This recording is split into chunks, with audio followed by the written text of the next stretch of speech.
ધારીના વેકરિયાપરા સોસાયટીમાં મોડી રાત્રે 5 સિંહ પરિવાર દ્વારા ગાયનું શિકાર કરાયું.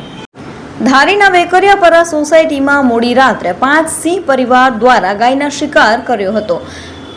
ધારીના વેકરિયાપરા સોસાયટીમાં રહેણાંક વિસ્તારમાં બિંદાસ વનના રાજાઓ ફરતા જોવા મળ્યા હતા. જંગલ છોડીને વન્ય પ્રાણીઓ હવે શિકારની શોધમાં ગામ તરફ વળ્યા છે. ગાયનો શિકાર કરતા વનના રાજાનો વિડીયો સોશિયલ મીડિયામાં વાયરલ થયો છે. વન વિભાગની ઓફિસની નજીક જ વનના રાજાની એન્ટ્રી થઈ હતી.